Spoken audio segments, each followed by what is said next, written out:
Yes wa Kenya, baada ya MP Ng'eno mtu wangu kufariki kwa hiyo chopper crash mtu wangu, ambao wa Kenya wenye si wajanja mtu wangu wanadhani ni ya kawaida mtu wangu, na wajanja mtu wangu wanajua chenye imefanyika wadau. Sasa wa Kenya, nataka uwatch hii video hadi mwisho mtu wangu, then wewe mwenyewe mtu wangu, kwa sababu wewe ni Mkenya, utajua chenye imefanyikia huyo MP mtu wangu. Hebu watch wadau.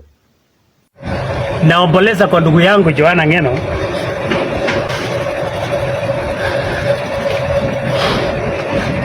Naomba president, Ng'eno amekufa, na mimi nataka Faruka awekwe ndani na Suchi na Cherargei.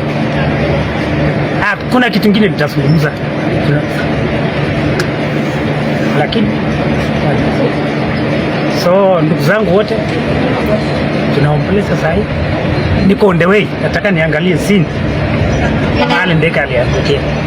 Sasa hivi tuko na shida mara mbili. Kipkale Pones na Lona alinyolewa kaenda kule, lakini leo hii haitaenda. So watu wangu wakina Rigiji, wakina Matiangi, wakina Sifuna, wakina Kalonzo, tufuatilie kifo ya Ng'eno mpaka tujue ni nini.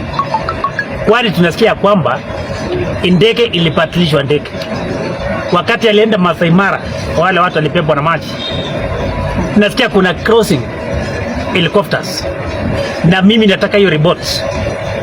Bwana DCI director, Bwana Mohamed, hiyo ni habari zizi tunataka tukiwa viongozi, sababu police ni independent. Ndio tunataka ili katiba tukio ya kwamba anatulinda. Hatuwezi furahia ya kwamba mtu amekufa kwa hanga na hatujui ni kwa nini. Na alikuwa kwa biashara ya kusaidia wasanii marafiki, wale watu wanyonge. So mimi kabisa hiyo ni hoda.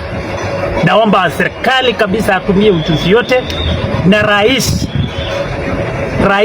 mimi ni Kamila nani Cherargei na Zudi na Kibet Faruk akae pending, akae kwa rimeni.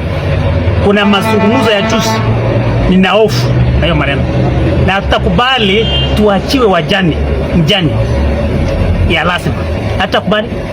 So mimi natoka family ya Kipsigis, Ng'eno ni ndugu yangu. So poleni ndugu zangu, niko nataka ya kuambiwa poleni ndugu zangu.